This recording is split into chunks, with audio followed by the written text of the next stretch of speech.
Assalamualaikum. Welcome back to my YouTube channel. Today our topic is about the previous topic, that is about the CNS, and we will discuss about its introduction, division and parts. Now we will discuss about the synapse. Synapse is actually junction between the two neurons. ये एक neuron है, इसके dendrites हैं, ठीक है। ये इसका axon हो गया। ये नेक्स्ट न्यूरॉन है, इसकी डेंड्राइट्स हैं, ठीक है। ये इसका एक्सोन हो गया, ठीक है। ये प्री साइनेप्टिक न्यूरॉन होगा,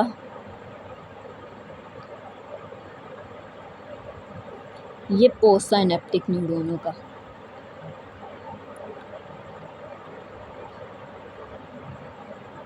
ठीक है, ये इसके एक्सोन इसकी डेंड्राइट्स के साथ कनेक्टेड होंगे और सिनेप्स के थ्रू इसकी कंडक्शन ऑफ इम्पल्स होगी। यहाँ से कंडक्शन ऑफ इम्पल्स होगी, यहाँ से इम्पल्स आएगी और यहाँ से सिनेप्स के थ्रू ट्रांसफ़र करेगी। सिनेप्स जो है, यहाँ पे इसकी डायग्राम भी दिखाई गई है। ये typical synapse seen with electron microscope. Mitochondria भी होगा, pre synaptic bouton, axon, terminal synaptic vesicle. ये सिग्नल आ रहे हैं, ठीक है। ये वेसिकल की फॉर्म में आएंगे। केमिकल्स जो होंगे ना, केमिकल आएंगे, केमिकल आएगा, केमिकल मैसेंजर आएगा जो कि एक वेसिकल में बंद होता जाएगा और फिर वो यहाँ से साइनेप्टिक क्लेफ्ट के थ्रू यहाँ पे सारे आ जाएंगे, फिर इधर से इसके साथ जुड़ेंगे और फिर सारे ऐसे पोस्ट साइनेप्टिक मेम्ब्रेन के थ्रू अंदर आएंगे। यहाँ पे फैगोसाइटोसिस, एंडोसाइटोसिस, एक्सोसाइटोसिस होगी और फिर वो अंदर आएगा और फिर नेक्स्ट एक्सोन टर्मिनल को नेक्स्ट न्यूरॉन को पता चलेगा और फिर वो सिग्नल आगे ट्रांसफ़र करता जाएगा, ठीक है। और कंडक्शन जो होता है, लिस्ट कर लेते हैं कि ये एक बल्ब है, ठीक है।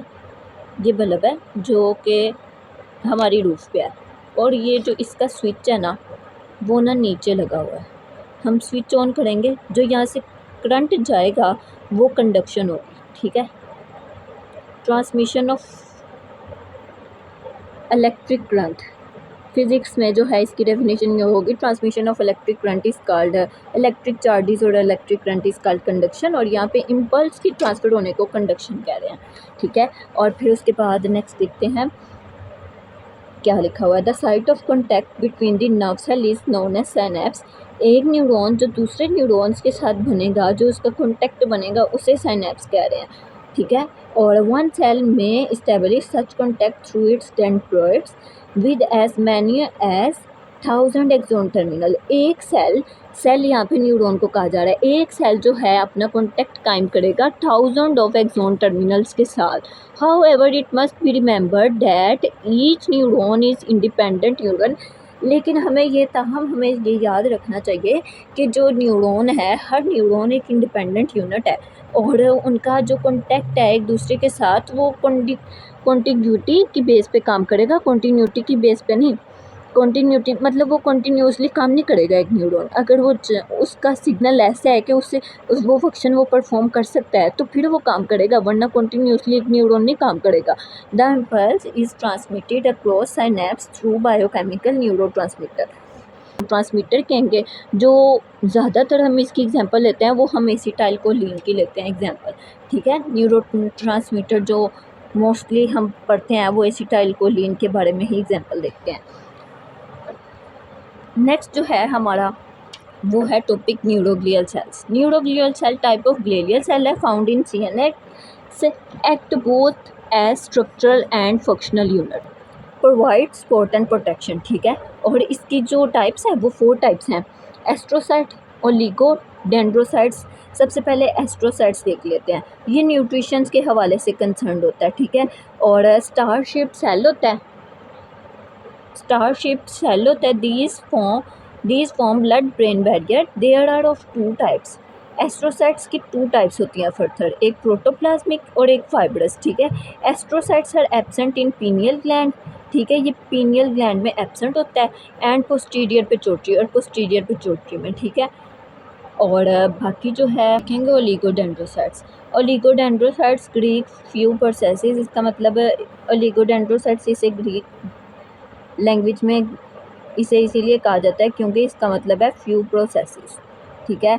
और नेक्स्ट जो है are counterparts of the Schwann cells. Schwann cell है myelinate the peripheral nerve. Schwann cell जो है माइलिनेट करते हैं पेरिफेरल नर्व को, ताकि उसकी कंडक्शन जो है मतलब इम्पल्स की कंडक्शन तेज़ी से हो, इसीलिए। और फिर ओलिगोडेंड्रोसाइट्स माइलिनेट दी ट्रैक। ओलिगोडेंड्रोसाइट्स जो हैं एक्चुअली माइलिन प्रोड्यूस करते हैं, जो कि माइलिनेट करते हैं, मतलब जैसे फ्रिक्शन को कम करने के लिए लुब्रिकेट लगाया जाता है, वैसे माइलिन प्रोड्यूस करता है ये ओलिगोडेंड्रोसाइट। और फिर वो शवान सेल्स के पहले ना माइलिन शीट होती है ना न्यूरॉन के अंदर, वो प्रोड्यूस करता है ओलिगोडेंड्रोसाइट्स। अब नेक्स्ट जो इसकी एग्जांपल है, और नेक्स्ट जो न्यूरोग्लियल सेल्स लिया microglia Greek small globe behave like macrophages के तौर पे काम करता है।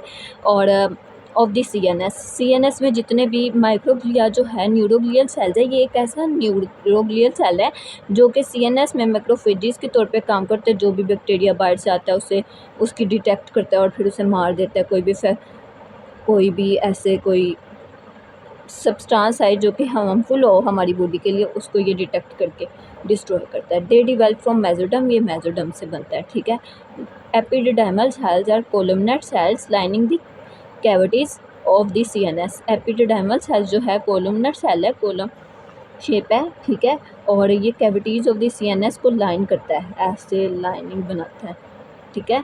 और ये हमें यहाँ पे दिख रहे हैं, ये जो है प्रोटोप्लाज्मिक एस्ट्रोसाइट है और ये फाइब्रस एस्ट्रोसाइट है। ये दोनों एस्ट्रोसाइट न्यूरोग्लियल सेल के एग्जांपल हैं। और नेक्स्ट जो है ओलिगोडेंड्रोसाइट्स ये है, और फिर माइक्रोग्लिया ये है, और एपिडिडाइमल सेल ये है। अब नेक्स्ट देखते हैं रिफ्लेक्स आर्क। ये तो हमें पता ही है कि रिफ्लेक्स आर्क है क्या। और reflex arc is the functional unit of the nervous system. Reflex arc functional unit है नर्वस सिस्टम का। ये न्यूरल पाथवे होता है। इसके जो पार्ट्स हैं वो रिसेप्टर है, सेंसरी न्यूरॉन है, मोटर न्यूरॉन है और इफेक्टर है। जो रिसेप्टर है वो स्किन है, सेंसरी न्यूरॉन और मोटर न्यूरॉन हमारे ब्रेन की तरफ, सेंसरी न्यूरॉन जो ब्रेन की तरफ लेके जाएगा, मोटर न्यूरॉन जो हमारे दोबारा मसल की तरफ आएगा और मसल को इम्पल्स ट्रांसफ़र करेगा। और इफेक्टर जो होगा जो कि रिस्पॉन्स करेगा, ये रिसेप्टर तो एक मैसेज ट्रांसफ़र करेगा ना, इफेक्टर रिस्पॉन्स देगा और वो मसल होगा।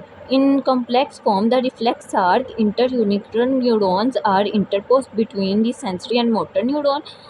कॉम्प्लेक्स फॉर्म जो होती है ना रिफ्लेक्स आर्क की, जो कॉम्प्लेक्स स्ट्रक्चर होता है उसके अंदर जो है इंटर न्यूरॉन भी अक्सर प्रेजेंट होता है। और बाद में an involuntary motor response to a sensory stimulus is known as reflex action, ठीक है, रिफ्लेक्स एक्शन। और जो इनवॉलेंट्री रिस्पॉन्स जो हमने सोचा नहीं हो और अचानक हो जाए, वो इनवॉलेंट्री रिस्पॉन्स होता है। Only cortical responses are voluntary in nature. Cortical responses जो होते हैं ना, बस वो वॉलेंट्री होते हैं नेचर में। जो हम सोच बूझ के साथ करते हैं, मतलब सोच के समझ के जो करें, वो वॉलेंट्री एक्शन होगा, कॉर्टिकल रिस्पॉन्स होगा। और जो सब कॉर्टिकल है वो इनवॉलेंट्री होगा। और reflex action is the chief function of the spinal cord. Reflex action जो है स्पाइनल कोड का मेन फंक्शन है, जैसे कि नी जर्क, एंकल जर्क, और काफ़ी ज़्यादा यहाँ पे रिफ्लेक्सेस बताए भी गए हैं ऊपर। इनमें से जो रिफ्लेक्सेस है बाइसेप जर्क, ट्राइसेप जर्क, यहाँ पे एक एग्जांपल दी हुई है। इसमें है नी जर्क। पटेलर टेंडन के ऊपर अगर हम किसी चीज़ के साथ स्ट्राइक करें मतलब कोई हथौड़ा मारें, अक्सर होता है ना ऐसे कि चेक किया जाता है, अगर हमने उसको देखना हो कि ये टेंडन काम कर रहा है या नहीं, रिस्पॉन्स हो रहा है या नहीं, तो पटेलर टेंडन के ऊपर हल्के सा स्ट्राइक किया जाएगा और यहाँ से कंडक्शन ऑफ इम्पल्स होगी। मोटर न्यूरॉन लेके जाएगा सिग्नल, और फिर एफरेंट न्यूरॉन, मोटर न्यूरॉन जो है एफरेंट न्यूरॉन के तौर पे काम करेगा। ये स्पाइनल कोड तक लेके जा रहा है। स्पाइनल कोड पे आके यहाँ पे ये मोटर न्यूरॉन नहीं, सॉरी, ये सेंसरी न्यूरॉन एफरेंट न्यूरॉन के तौर पे काम करेगा और ये इम्पल्स लेके जाएगा, ठीक है, ये इम्पल्स लेके जाएगा। नेक्स्ट जो मोटर न्यूरॉन है वो इफरेंट न्यूरॉन के तौर पे काम करेगा और वापस लेके आएगा, ठीक है, इम्पल्स को। और फिर जो है इन रिस्पॉन्स जो मसल है वो कॉन्ट्रैक्ट होगा और यहाँ से टेंडन हिलेगा, थोड़ी सी मतलब खिंचाव आएगा और हमें मतलब पता चलेगा, रिस्पॉन्स होगा और हमें पता चलेगा कि एक्शन हो रहा है। और ये रिफ्लेक्स एक्शन होता है, अचानक होना, जो हम समझ के नहीं, सोच समझ के नहीं करते एक्शन, वो रिफ्लेक्स एक्शन होता है। और parts of the nervous system के पार्ट्स क्या, सेंट्रल नर्वस सिस्टम के ब्रेन और स्पाइनल कोड पार्ट है। ऑक्यूपाइज क्रैनियल कैविटी, ब्रेन जो है क्रैनियल कैविटी के अंदर होता है। सेंट्रल नर्वस सिस्टम इसे कहा क्यों जाता है, जो मैं कल भी बताना भूल गई थी। ये हमारा ब्रेन है, ठीक है, ये हम स्पाइनल कोड है, ये हमारी बॉडी के सेंटर में प्रेजेंट होता है। मिड लाइन पे स्पाइनल कोड होती है और ये भी सेंटर में प्रेजेंट होता है, इसीलिए इसे सेंट्रल नर्वस सिस्टम कहा जाता है। और ब्रेन और स्पाइनल कोड इसमें आते हैं। Occupies upper 2/3 of the vertebral canal, 2/3 of the vertebral canal के अपर पार्ट, वर्टिब्रल कैनाल के 2/3 अपर पार्ट में जाता है। और नेक्स्ट जो है नर्वस सिस्टम का पार्ट वो है पेरिफेरल नर्वस सिस्टम। हमने ये वैसे कल भी पढ़ लिया था टेबल में, और इसीलिए हम next part of the brains देखते हैं। इससे पहले fore brain, mid brain, hind brain. Fore brain के 2 पार्ट्स हैं, टेलेनसेफ्लॉन एंड डायनसेफ्लॉन। टेलेनसेफ्लॉन जो है सेरिब्रम को कहा जाता है, made up of 2 cerebral hemispheres and median part in front of the intraventricular foramen. और डायनसेफ्लॉन जो है थैलामेनसेफ्लॉन भी इसे कहा जाता है, वो hidden by the cerebrum, cerebrum इसे हाइड कर देता है। और इसके फर्दर पार्ट्स हैं thalamus, hypothalamus, metathalamus, epithalamus and subthalamus, ठीक है। और फिर बाद में आ जाता है मिड ब्रेन। मिड ब्रेन जो है क्रस सेरिब्राई, क्रस सेरिब्राई मतलब ये सिमिल्यूनर शेप होता है ना, ऐसे करके बना होता है। और मैं इसकी ना पिक्चर लगा दूंगी साइड पे, वो देख लीजिएगा आप। और substantia nigra, tegmentum and tectum from before cerebral adequate backwards. Mesencephalon इसका सेकंड नेम है। और हाइंड ब्रेन जो है ये सेंटर में होता है और ये सिमिल्यूनर शेप होता है, ऐसे करके ना, जैसे आधा चांद हो वैसे करके होगा। और हाइंड ब्रेन जो है वो है metencephalon, made up of pons and cerebrum. इसके 2 पार्ट्स हैं, माइलेनसेफ्लॉन एंड मेटेनसेफ्लॉन। मेटेनसेफ्लॉन के फर्दर 2 पार्ट्स हैं, पोन्स एंड सेरिब्रम। और जो माइलेनसेफ्लॉन है उसको मेडुला ऑब्लिंगेटा भी कहा जाता है, ठीक है। रोहम्बनसेफ्लॉन इसका सेकंड नेम है। अब हम नेक्स्ट देखते हैं growth study of the brain. Growth study of the brain मतलब कि इसके प्लेन्स के लिहाज से इसको कैसे डिवाइड किया जाता है। Horizontal plane, when it's cut from side to side, जब इसे हॉरिजेंटल प्लेन में ऐसे कट किया जाएगा तो ये हॉरिजेंटल प्लेन होगा, तो इसे साइड टू साइड कट किया जा रहा है, ठीक है। अब next coronal plane, when brain is cut through dorsal and ventral surface in the coronal plane, जब डोर्सल और वेंट्रल प्लेन में कट किया जाए कोरोनल प्लेन, ठीक है। और sagittal plane when it is cut in relation to longitudinal axis, जब longitudinal axis ऐसे, ये हमारी बॉडी है, अगर ऐसे कट किया जाए तो ये लॉन्गिट्यूडनल एक्सिस होगा और सैजिटल प्लेन होगा। साइड टू साइड कट किया जाए मतलब राइट और लेफ़्ट की फॉर्म में। अगर ऐसे कट किया जाए तो ये हॉरिजेंटल प्लेन होगा।